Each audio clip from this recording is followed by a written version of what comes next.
Saya berkali-kali cerita, Nabi yang sezaman itu sebetulnya 3, tapi yang ilmunya level itu hanya 2. Karena ada yang sezaman yaitu Ibrahim dan Lut. Tentu tidak level karena Nabi Lut itu pernah keponakan Nabi siapa? Ibrahim. Kedua Nabi Musa dan Nabi Harun. Tapi ini juga agak level karena Nabi Harun jadinya Nabi itu karena proposal Nabi Musa. Jadi proposal mulai dulu ya ada. Nah, Nabi Musa kita tahu adalah al-sak. Al-sak itu kalau ngendikan itu lesannya agak cedul ya. Cedul. Ini nanya jajar ke sana. Jadi kalau nggak bisa tanya ya. Bahasa Arabnya pokoknya al-sak, cedul ya. Cedul. Karena masyhur ya kita tahu cerita itu Musa yang kecil itu sebeling. Jadi nak digendong Fir'aun itu dijabuti jenggote. Padahal masih kecil. Sesuai Fir'aun curiga dasar Bani Israel.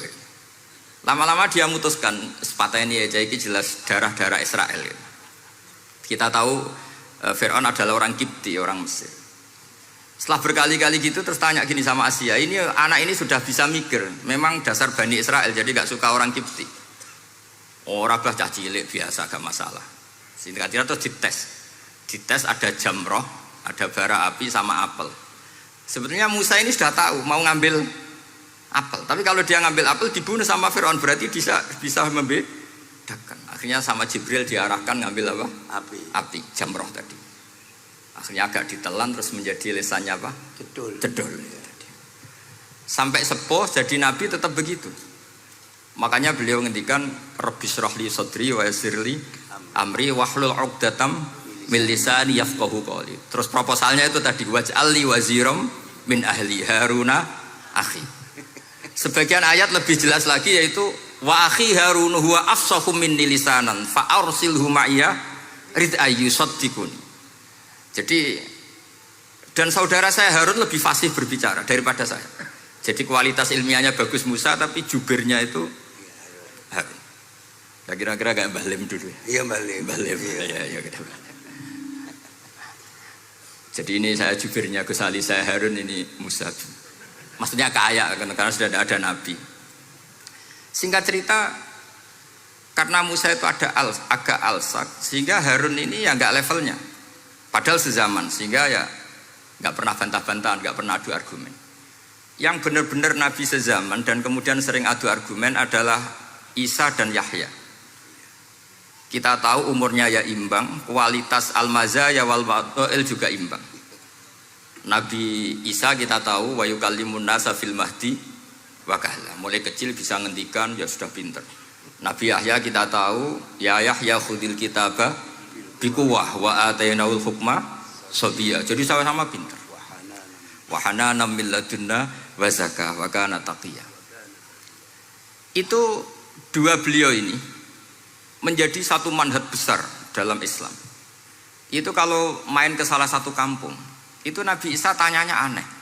Aina syirarun nas? Orang-orang yang jelek-jelek itu di mana? Orang-orang fasik itu rumahnya mana? Kalau Nabi Yahya tanya, aina khiyarun nas? Orang-orang baik itu di mana? Akhirnya dua beliau ini saling berargumentasi. Kenapa kamu tanya aina syirarun nas? Terus Nabi Isa katanya, lah kenapa kamu tanya aina khiyarun nas? Terus kata Nabi Yahya, enak kancanan wong soleh, gak ruwet kan? Kancanan wong soleh itu kan enak, gak dibodoni, gak ruwet. Pemene kancanan wong mati, sering bodoni gitu. Masyhur itu cerita Gus Dur, Gus kenapa sering ziarah? Kancanan wong urip sumpek. Iya. Wong mati gak tau becuk. Wong mati gak tau becuk. Ini teman ziarahnya Bapak. Wong mati gak tau becuk. Ya.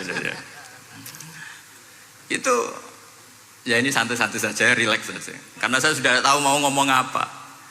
Nanti kalau ingin serius ya ngaji sama saya, harus khatam biar enggak jadi korban kama sayati sama kama takoddam.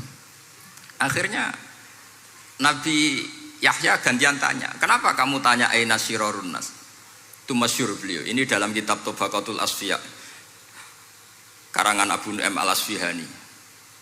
Riwayat Sufyan bin Uyainah, gurunya Imam Syafi'i. Jawabnya Nabi Isa unik. Ana an-nabiyyu, saya ini nabi. Biman zilatit tabib. Nabi itu ibarat dokter.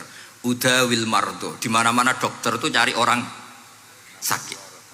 Makanya di NU itu banyak kiai-kiai yang nangani orang-orang fasik. dakwah ning gone wong nakal-nakal itu ya ada khazanahnya, asal gak keterusan katut gitu saja. Jadi kalau kamu niru Gusme itu sebenarnya konsepnya satu, asal ada bukti jadi wali dan tidak katut. Kalau ndak ya sudah usah. Gak usah wae kata Gus Ali sudah. Kalau nggak kelasnya jangan. Sehingga dua beliau itu jadi khazanah besar. Misalnya Anda jadi kiai di daerah-daerah yang Islamnya sudah maju. Mungkin Anda ini hanya mendapat fasilitas dari Islam. Makanya saya sendiri secara pribadi, misalnya kecelok pinter, tah ranking, tah juara musabaqah tilawatil Quran, kadang dari sekian prestasiku untuk umroh mendapat. Karena kita punya prestasi di daerah yang prestis. Sementara teman-teman kita, makanya ini kalau ada santri progresif yang nggak pinter, tak kasih ijazah, tak kasih support. Barokahnya tidak pinter, akhirnya hidup di daerah tertinggal. Barokahnya hidup di daerah tertinggal, Anda muassisul ma'had, Anda muassisul masjid. Sing prestasi hanya mendapat dari negara, yang tertinggal malah memberi kontribusi. Akhirnya apa? Lama-lama ini yang prestasi coro Jawa ngatok tomak. Saya dapat apa? Sementara yang di desa tertinggal saya bisa memberi apa? Sehingga Allah bikin wong bodoh itu ada rencana besar kira. Jadi mau orang bodoh itu gak ada orang-orang santri yang hidup di daerah-daerah apa? Tertinggal. Aman golek prestasi, golek umroh. Terus ambisi ngimami Masjid Haram bareng. Terus kapan dakwahnya? Karena yang diburu itu mendapat, bukan memberi. Ini bahaya sekali bagi Islam. Sehingga tradisi guru-guru kita, nah santri pinter ya dilem, santri bodoh ya dilem, santri bulet ya dilem, santri setengah bulet ya dilem, sekabeh kaulane pangeran. Kok ana hikmah dhewe-dhewe kata gitu. Tapi ini bukan justifikasi atau melegitimasi kenakalan anak-anak Anda. Ini mau cerita ilmiah.